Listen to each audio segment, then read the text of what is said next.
Hello friends, welcome to wisdomjobs.com. This is Prithvidhar Reddy. I am going to discuss the current affairs which is dated on January 21st, 2020. The Supreme Court declines to stay poll bond scheme. Actually, the central government, the NDA government especially, introduced the electoral bond scheme. So this scheme is to introduce a sort of transparency into the election donations, because of late political parties are generally donated by the business houses with the anonymous donations, and mostly all the donations generally constitute the black money. So that's why the government of India has introduced a new scheme, that is electoral bond scheme. But Election Commission of India as well as the other civil society as well, they are showing a concern over the electoral bond scheme, because there is a lack of transparency. But even the government argues that election bond scheme, the electoral bond scheme, will generally introduce a transparency, but the transparency is very much limited in its ambit, because only government can see who is actually donating to which party. So in that way, instead of promoting the transparency, it may promote a sort of nepotism in favor of the central government. So this is the argument of the Election Commission of India and other civil society agencies. But the Supreme Court did not agree to scrap or stay the poll bonds. Coming to how the poll bond scheme, that electoral bond scheme, works, actually only notified banks are chosen. Not every bank has the authority to accept the poll bond, and the notified bank issues the electoral bond, and the donor buys an electoral bond using the check or digital payment. So this is the way it may promote the transparency, and it may check the black money flow into the election system. And moreover, these bonds will not carry any interest or any other benefit, rather just money will be transferred to particular political party through the digital means. So the donor gives the party of his or his choice the bond within the specified time frame. Okay. And next important thing is the party deposits the bond in the account, the details of which are with the Election Commission. So in that way, the government argues, so everything goes in a fine manner. But the problem is, it may encourage the political donation to flow only in favor of particular political party.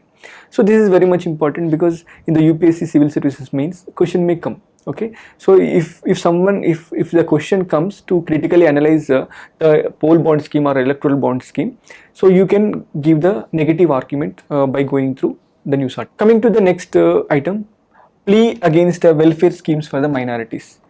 Actually, the Supreme Court on Monday asked the government to respond to a petition filed by 6 Uttar Pradesh residents that government is discriminating against Hindus by providing religious minorities with welfare schemes worth thousands of crores.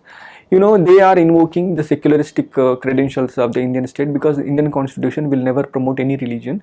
But in the name of giving, the welfare schemes to the minority groups, so the petitioners contend that the state is deliberately promoting the minority groups, and they are appeasing the minority people. So in a way, it is against the principles of the constitution. So this is what the contention of the petitioner. Of course, it is very much interesting, and they also questioned whether NCM, National Commission of Minorities, should be maintained in the Indian state. So why should be such a body which will promote the minoritism among the people? So because it may strengthen, it may bolster the fissiparous tendencies in the Indian society. So this is the contention, and the Supreme Court has given the notice to the respective governments. And moreover, this sort of schemes or welfare schemes are creating a separate institutions for the minorities. In a way, it may violate the Article 14 of Indian Constitution. So in that respect, the Supreme Court may look into the issue. Next important issue, the Thanjavur gets Sukhoi squadron, because Sukhoi it is a important fighter jet for India. 6 jets fitted with the BrahMos stationed at the base. BrahMos is the cruise missile, so it is very much unique and very much potent and very lethal weapon with the India, and it has the capacity to carry the nuclear warheads also. And the combination of Sukhoi Mk3 as well as the BrahMos missiles will make a very deadly combination, and where India can get the leverage over the enemies. So coming to Indian Air Force, this squadron is known as Tiger Sharks Squadron. This is very much important. What is that? Tiger Sharks Squadron. First of all, how many aircrafts were stationed at Tanjavur means there are 18 planes. So 18 planes combined to form a squadron. Initially 5 to 6 Sukhoi MKI fighters fighter planes with the capability to carry BrahMos missiles would be positioned at the Air Force Station, and with full capacity of 18 planes would be reached at the later date. So in this way, the Tanjavur, it means it gives a kind of leverage for India as far as the Chinese threats concerned. The deployment of these Sukhoi as well as the BrahMos missile is very much important, significant, given the increased focus on the Indo-Pacific as well as increase in the forays by the Chinese Navy into the Indian Ocean. So in that way, it can create a sort of deterrence against any Chinese incursion into the Indian Ocean. Next important news item. Government yet to seek green nod for the water aerodromes. What is aerodrome? So coming to aerodrome, it is an area open water that can be used by the seaplanes as well as the amphibious aircrafts. Amphibious aircrafts means these aircrafts which will take off from the land and ocean or sea water. Such aircrafts are expected to take the people across the water faster and more safely than local boats. So moreover, depending upon the volume of the traffic, the water aerodrome may have a terminal building on the shore or the jetty where planes can dock and base where they can be parked. In that way, it can act as a kind of airport, or it can be acting as like a naval deck. So the water drones are present in some island countries, especially where the land availability is very much lesser. So in those countries, as well as the richer countries like Britain, Virgin Islands. And also there are few in Canada, including Yellowknife on the Great Slave Lake, Tofino on the Vancouver Island, and Whitehorse on the Schwatka Lake. So in this way there is a distribution of aerodromes. So this facility is being actually extended to India as well. So government is yet to frame the rules. So coming to what is the legal status? The Union Civil Aviation Ministry has given in principle approval to set up aerial airports, that is called aerodrome, in the country. So what are the states which come under this aerodrome facility, which include Odisha, Gujarat, Maharashtra, Andhra Pradesh and Assam have been identified for its launch. So question may come, so they may ask you to recognize which of the following states, in that way they may ask you. So in the first phase of the project, Chilka Lake, that is there in the Odisha, Sabarmati riverfront and Sardar Sarovar Dam in Gujarat have been marked for the development of such facilities. So this is very much important with respect to objective type examinations. So this is all the development with respect to Udan scheme, because Udan scheme means Ude Desh Ka Aam Nagarik. It means it is a scheme to increase to encourage the people to go for the air travel. It means it aims to develop smaller regional airports to allow common citizens easier access to aviation services, because it is to increase the penetration of the air services to the remotest areas. So this aerodrome facility will definitely increase access of the common man to the air facilities. So this scheme is a part of National Civil Aviation Policy, that is NCAP. And Udan is a regional collectivity scheme spearheaded by the Government of India. So it is a Government of India scheme.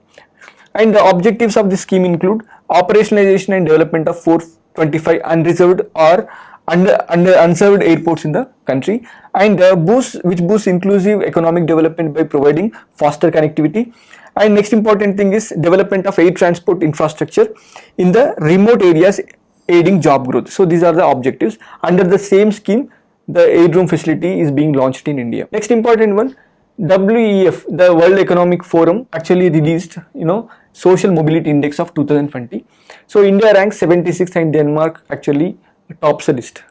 So Social Mobility Index, which describes the socio-economic status of the people in the country and how they are being developed. What is how they are scaling the ladder of the development. So this is actually traced by the Social Mobility Index. So in that, India fared very badly because it scored just 76th rank, where the Denmark actually bagged the first rank. And what is about Global Social Mobility Index?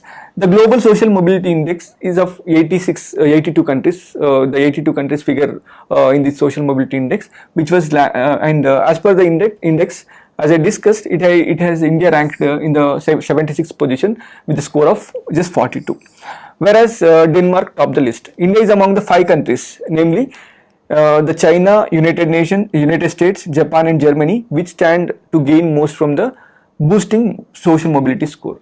It means India, because it is having a greatest source of demographic dividend added with the diverse populations. Certainly, if social mobility aspect is very much improved to India, certainly it is going to benefit a lot. Union HRD Minister inaugurated 28th New Delhi World Book Fair 2020 in New Delhi.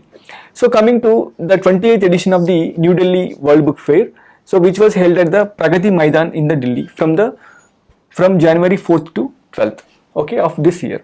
So it was inaugurated by the Human Resource Development Minister. That his name is Sri Ramesh Pokhriyal Nishank. And the theme of the NDFW 2020 book fair was Gandhi the Writers. You know, it celebrating 150 years of the Mahatma Gandhi. So it means the theme is very much important. They may ask you in the examination, okay, directly. Since 2013, the NDWBF is organized by National Book Trust, okay, which is a government agency, and in association with the India's Trade Promotion Organization, that is called ITPO, okay, and the Ministry of Commerce under the Memorandum of Understanding with ITPO. So this is very much important factual aspect of this news item. Thank you friends, thank you for watching this video. If you like the video, please press the like button, and before that don't forget to subscribe to wisdomjobs.com. Thank you.